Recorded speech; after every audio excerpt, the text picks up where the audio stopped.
మహాగణాధిపతయే నమః. ఓం గురుభ్యో నమః. ఓం శ్రీమాత్రే నమః. పరమేశ్వర స్వరూపమైనటువంటి జ్యోతిష, వాస్తు మరియు ఇతర అనేకమైనటువంటి శాస్త్రములను మనకు అందించినటువంటి మహర్షులకి నమస్కారం. హయగ్రీవ హయగ్రీవ హయగ్రీవేత్యోపదేత్తస్య నిస్సరతే వాణి జహ్నుకన్యా ప్రవాహవత్. అరుణాం కరుణాతరంగితాక్షీం ధృతపాశాంకుశపుష్పబాణచాపాం అనిమాదివిరావృతాం మయూకైః అహమిత్యేవ విభావయే భవానీం. శ్రీమాత్రే నమః. ప్రేక్షకులకి ఆ లలితాంబిక అమ్మవారి యొక్క అనుగ్రహం పరిపూర్ణంగా కలగాలని మనస్ఫూర్తిగా కోరుకుంటూ మనం ఈరోజు చెప్పుకోబోయేటువంటి టాపిక్ ఏదైతే ఉందో, మనిషి యొక్క అభివృద్ధికి కానివ్వండి, మనిషి యొక్క పతనానికి కానివ్వండి, ముఖ్యంగా 3 భావములు అత్యంత కీలకంగా చూసుకోవాలి. ఏమిటా 3 భావాలు చూసుకున్నట్లయితే, ఏ మనిషి అయినా సరే ఎదగాలి అంటే చూడండి, ఒక పేరు ప్రఖ్యాతలు రావాలన్నా, ఎదగాలన్నా ముఖ్యంగా చూసుకోవాల్సిన దశమ భావము. అంటే మీరు ఏం చేస్తున్నారండి అంటే మీ గుర్తింపు ఎలా వస్తుంది అంటే, మన గుర్తింపు మనం చేసే వృత్తి వల్ల వస్తుంది, మనం చేసే కర్మ వల్ల వస్తుంది. నేను ఫలానా కలెక్టర్ గారు అనగానే అమ్మో కలెక్టర్ గారు అంటాం, మనిషిని చూడడం, అతనికి ఉన్నటువంటి పోస్టుని చూస్తాం, లేదా సీఎం అంటాం, లేదా పిఎం అంటాం, లేకపోతే ఒక ఆఫీసర్ అంటాం. అలాగే మనం చేసే కర్మ అంత ముఖ్యమైనది. అంటే దశమ భావం ఈజ్ మోస్ట్ ఇంపార్టెంట్.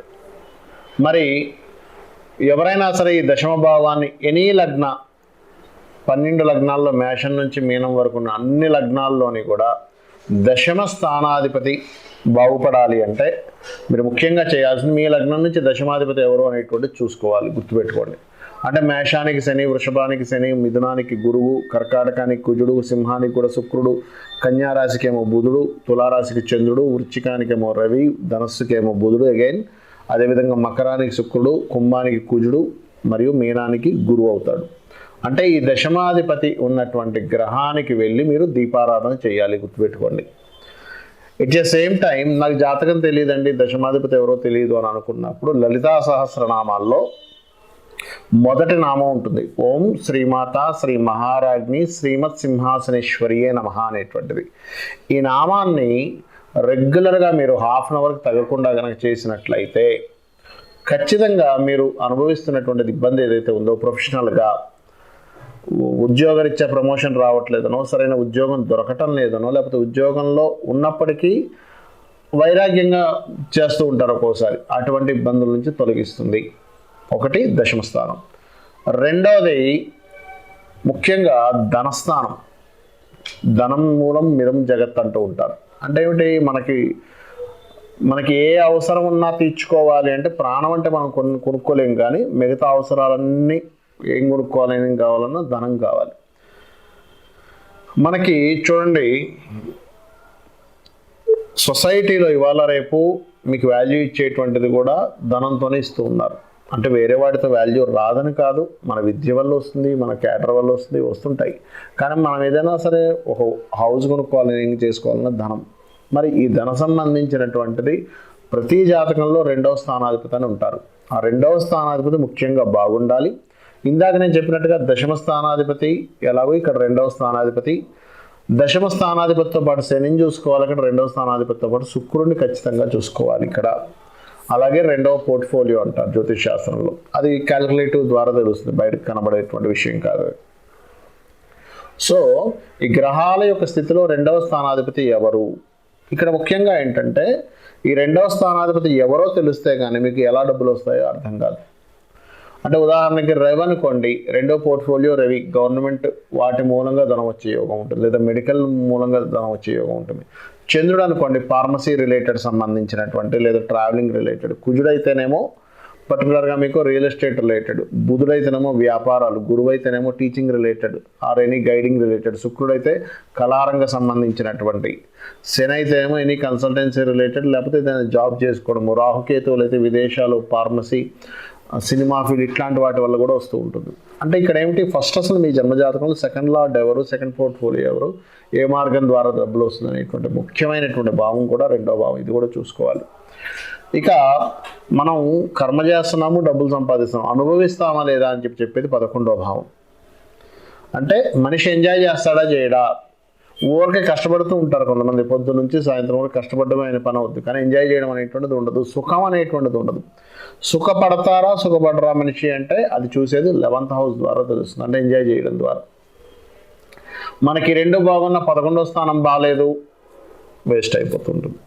కాబట్టి ఏంటి, 11వ స్థానం మీకు బాగుండాలి అంటే ముఖ్యంగా మీరు గుర్తుపెట్టుకోండి, ఈ 11th లార్డ్ ఎవరో తెలుసుకుని దానికి సంబంధించిన ఆ గ్రహానికి సంబంధించినటువంటి దీపారాధన చేయాలి. అంటే లగ్నం నుంచి 11వ స్థానం. అయితే ఇందాక నేను మీకు ఫైనాన్షియల్ దాని గురించి లలితా సహస్రనామాల్లో ఒక నామం ఉంటుంది, ఏమిటది అంటే ఓం సంపత్కరీ సమారూఢ సింధుర వ్రజ సేవితాయే నమః.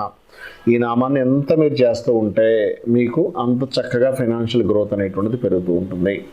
ఇక 11th లార్డ్ ఎప్పుడు మీకు యాక్టివేట్ అవుతాడు ఏమిటి అని చెప్పి చూసుకున్నట్లయితే, ఇప్పుడు మీ ఉదాహరణకి మీ జన్మజాతకంలో 11వ స్థానాధిపతి పాడైపోయాడు, అసలు ఆనందమే లేదండి నా లైఫ్లో, ఎంత ప్రయత్నం చేస్తున్నా అసలు ఆనందం లేకుండానే నా జీవితం అలా వెళ్ళిపోతూ ఉంది, దీనికి మరి ఏమిటి అని అనుకుంటే కనుక నేను చెప్పేది ఒకటే, 11వ స్థానం మీకు తెలియదు, మీ జాతకంలో అసలు 11వ స్థానాధిపతి ఎవరో తెలియదు, కానీ ఏం చేయాలి అన్నప్పుడు మీకు దగ్గరలో ఆలయాల్లో ఎటువంటి ఉత్సవం జరిగినా గుర్తుపెట్టుకోండి, ఎటువంటి దైవకార్య సంబంధించిన ఉత్సవం జరిగినా వెళ్ళి పార్టిసిపేట్ చేయండి, అక్కడ ఏదో ఒక సేవ చేయండి. మీకు తెలియకుండానే ఖచ్చితంగా మీ జన్మజాతకంలో 11వ స్థానం అంటే మీరు ఎంజాయ్ చేసే స్థానం కానివ్వండి, మీరు లాభాలు పొందేటువంటి స్థానం కానివ్వండి, మీ సక్సెస్ వచ్చేటువంటి స్థానం కానివ్వండి, అది ఆటోమేటిక్గా మీకున్నటువంటి దోషాలపై యాక్టివేషన్ అవుతాయి. ఇవి ముఖ్యంగా ఈ మూడు స్థానాలు ముఖ్యంగా చూసుకోవాల్సినటువంటిది. మరి మిగతా 3 స్థానాలు కూడా ఉంటాయి. ఏమిటా మిగతా 3 స్థానాలు అంటే, 3వ స్థానం అంటే దారిద్ర స్థానము, అదే ధైర్యము సాహసం చేసేటువంటి స్థానం 3వ స్థానము. 6వ స్థానం పూర్వజన్మ కర్మస్థానం, ఇది 8వ స్థానం లైఫ్లో సడన్గా లైఫ్ టర్నింగ్స్ ఇస్తూ ఉంటుంది. 12వ స్థానం కూడా ఉంటుంది, బట్ 8వ స్థానం ఎక్కువ ప్రభావం చూపిస్తూ ఉంటుంది. అంటే లైఫ్లో సడన్గా నా లైఫ్ ఏంటంటే ఇలా టర్న్ అయిపోయిందని బాధపడుతూ ఉంటాం. ఆ స్థానం ఇది 8వ స్థానం. సో ఈ మీ 3వ స్థానము 6వ స్థానము 8వ స్థానాధిపతులు డియాక్టివేషన్లో ఉన్నప్పుడు ఏమవుతుంటుందంటే అనవసరమైన భయాలు మీకు పెరుగుతూ ఉంటాయి. అనవసరంగా పూర్వజన్మ కర్మ రావడం వల్ల మీరు ఎటువంటి తప్పుడు నిర్ణయాలు తీసుకోకపోయినా అనవసరంగా గొడవలు కానీ అనవసరమైనటువంటి విషయాల్లో మీరు ఇరుక్కోవడం కానీ జరుగుతుంటుంది 6వ స్థానం పాడైనప్పుడు. 8వ స్థానం వల్ల మీరు ఊహించినటువంటి మలుపులు జరుగుతూ ఉంటాయి. అయితే ఈ 8వ స్థానం బాగుందనుకోండి, మీరు ఊహించేటువంటి మలుపులు అద్భుతంగా జరుగుతాయి. 8వ స్థానం పాడైతే ఊహించేటువంటి మలుపులు నెగిటివ్గా జరుగుతూ ఉంటాయి.